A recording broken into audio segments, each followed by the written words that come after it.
So Tamaga is trending again for wrong reasons. He's being implicated in a drug trafficking scandal following a police raid at his hotel where a significant quantity of drugs was discovered. Donald Makwaza, one of his directors, pleaded guilty before Harare Magistrate Court on charges of possession of unregistered and unapproved complementary medicines.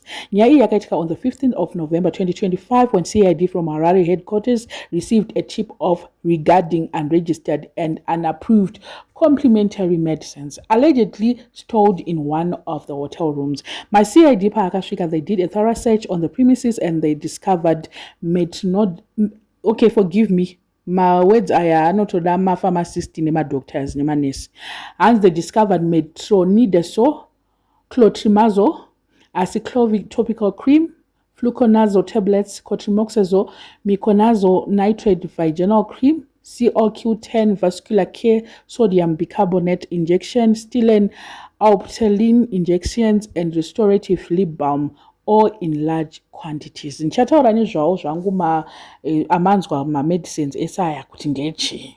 Stay tuned. So the detectives uncovered that papa in a prescription yaitorwa weekly pampatori forms that indicated that the medicine were for Happiness Mavindire. The state asserted that Yada Hotel had no legal right to possess the unapproved complementary medicines and unregistered drugs. Nyanza magaya dzungora machingobuda every day and arikunyura sekutamba sekuseka.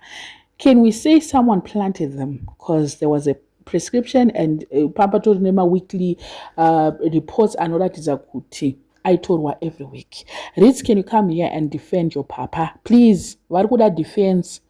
And if you go on Google, I'm going to say mapiritsi ayandiyai ndechi, because amungangonzweka mawords ekuti maflucanozo machichi musingazive kuti mapiritsi aya ndechi. So I try to Google ndichida kunyatsotaridza kuti mapiritsi aya ndechi, and most of them they are used on STI. Ana metronidazole, cotrimoxazole, ana clotrimazole, aya mazita asingakwanise kutaura aya, ana acyclovir vatori veherpes veduwe ko hotel inogotsvaga inongoitirei mapiritsi ema-STI ndo mubvunzo wangu inini. Asingori ema-STI apo ndiana COQ10 avo, bicarbonate injection, restorative lip balm, otherwise the rest. Let me just put a disclaimer here. I'm not a trained health professional and I don't prescribe any medication. I don't have the right to prescribe. I just searched on Google because ndozonzika wakuda kupa vanhu prescription panapa. Why would a church have medication for STI? Remember vasikana vaive vainzi vakabatwa chibharo verepi vese nevane vana nevane chii vaitaura kuti vairarwa kupi kuhotel ikoko ndokwaitika zvese, and vakataura vakati papa havadi, vanoda zvakadaro, havadi kushandisa protection. Can you put 1 + 1 together on this please? Makamboenda kumahotel imimi ndozviziva, makambosvika kuhotel ukaona kunge iwewe wakuita infection wakuita sei, tomboti you've got uri pahotel for the whole month, ukaona panapa kuti ndakuita ndiri pahotel and ndiri kuida kuita ndinenge ndiri something funny, there's something funny on me, handisingatsonzwisisa kuti is it an infection or what, would you go to the counter and say handisingatsonzwisisa kuti chii chiri kuitika neni, I think I'm developing an infection, wotokupa mapiritsi? Unless it's a hotel yekuti pamwe inetori nemadoctors ine chichi, which is not that common kuma hotels ameno. Mama hotels, we are not that well traveled. Pamwe vamwe vanetori nemahotel ane madoctors ane machichichi ameno, we are not so sure. But I've never heard kuti payada pane hospital or pane side rinonzi nepharmacy kana kuti kune madoctors anenge aripo anenge achiona kuti vanhu vauya vanenge vachirwara vachita sei.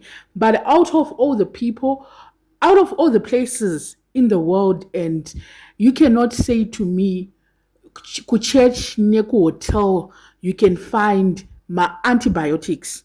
Of all the places in the world, church and hotel azvilinke antibiotic arilinke kuchechi. Chatoziva ndechekuti panenge patori nema-first aid kits anenge aripo, and we all know vakaita first aid kuti first aid kit mapiritsi anowanika iko imomo ndeapi. Why would a premises ya prophet ichiwana ma antibiotics for what? muri kuita plus 1+1 together here kuti pahotel panoitwe chimwe chisiri chekuti mavisitors auye chii chinoitwa chimwe chinoita kuti vanhu vaite end up vakuda maantibiotics. Chingondiudzai kuti vasikana vanogara ipapo kozi panogariwa ka panonzi pane muya mavisitors pachita sei ndofunga munhu akangokomplaina kuti ndaita STI ndaita chii, they self administer,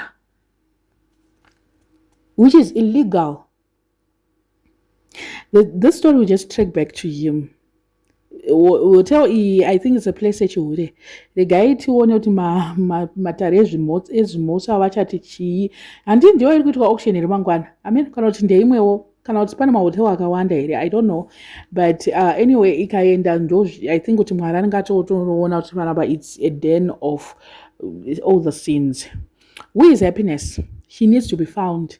If she's not a fake person, which hospital or pharmacy was administering prescription for someone every week? Don't our pharmacies have a centralized system? And this is how it works, but don't they have a central system where they can actually see, Gucci, you got the pills from this pharmacy and you cannot come and get them here again. You got a prescription last week. This is a syndicate here. Not prescribe for them medication. I don't know to antibiotics for how long, but what I know is you must finish the prescription, right? And you cannot tell me that every week you want to finish prescription, you want to finish prescription, because how can one person be getting prescription periods are one? How come? And this here make sense to me. Otherwise, this is not making sense. And Panofana Kunyaso Tresco, who was giving the prescription, who is this Happiness? I pill where my periods are wonder all the time. He was like buying pills like she's buying bread. While the hotel have STIs pills, my vaginal creams for yeast infections. I think I'm just thinking in my head. What for? I've been to several hotels and in my head it's just like, so my emergency first aid kit ndikatonovhunza next time when I go to a hotel ndotovhunza kuti can you prescribe me? Because tofunga kuti mamwe munenge mine panado nepain ease zvatikadzidza first aid. Because vanenge vangori nema over the counter pills anogona ngoona anywhere else. Your papa needs prayers.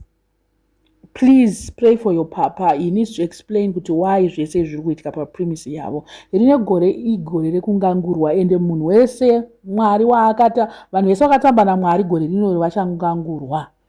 Muchiri kumuti munhu waMwari here kana kuti muchiri kumuti prophet? Because isusu I don't address him as such. Yeah, I don't. I think paakangotanga nyaya dzake mukatarisa mavideos angu ndopandaiti prophet Walter Magaya. Ndakapedzisira kudaro. He is now Walter Magaya. I never call him prophet because this uya witwe nema prophets. Amen. I don't know. And this yangu if this thing is going to add on to my cases I now at this moment, but shakangoma. I don't know what you guys think. Let me know in the comment section what are your thoughts. Subscriber, please make sure that you're subscribed and see you in my next video.